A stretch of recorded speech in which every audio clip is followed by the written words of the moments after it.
17 years old, I had gotten really sick and was admitted to the hospital for 15 days. My high school had made a trip to Spain. It was my first time out of the country. I was really excited.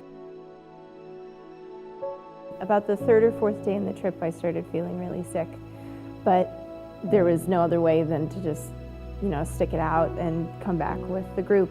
When I got back to America, I visited my doctor right away, and they said, it might just be, a traveler's infection. You went to a different country, you drank different water, your body didn't like it, so you'll get better. I spent the next week and a half between laying in my bed or going to the bathroom, and I didn't get better. Finally, after another visit to my doctor and a visit to the emergency room, they decided to admit me to the pediatric ward. They told me that I had an infectious disease called Campylobacter. The CDC called my house, talked to my mom and dad, asked me where I traveled, who was I in contact with, and then I continued to have more tests. I had surgery when I was in the hospital. I wasn't allowed to eat for about 5 days, and I got diagnosed with a disease that I'll just have for the rest of my life. I also met some of the most incredible nurses that I think I'll ever meet in my life. The care that they gave me that I remember the most was just being gentle and patient. Sometimes they were a little more stern and encouraging, which I needed because I was in pain and uncomfortable and needed to be reminded that I could do this. There was one nurse in particular. I was finally able to eat, which made me really happy, and I had ordered a piece of cheesecake for dessert around 8:30, and the dining services closed at 9. So it was about 8:50, 8:55. She came to check on me and gave me my nighttime medications. And I had said, man, my piece of cheesecake hasn't arrived yet. I was really excited. I really love cheesecake. And she said, oh no, maybe they closed and they forgot about your order. Let me see what I can do.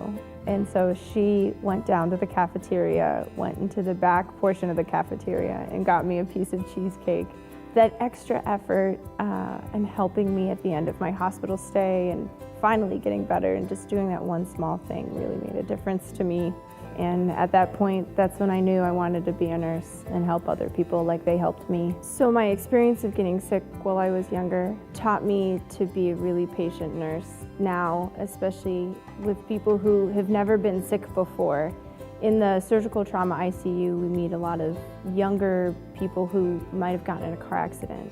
They've never had health issues, they've never even had to walk into a hospital, and here they are in the intensive care unit. As I arrive to my shift, I remind myself that I've made a promise to my patients and a dedication to my hospital that I will arrive and care for patients.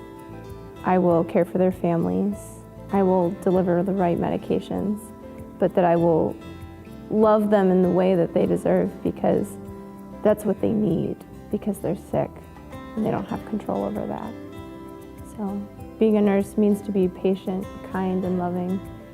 And everyone deserves out of medicine that care and that patience and that love and dedication because that's what's going to make them better.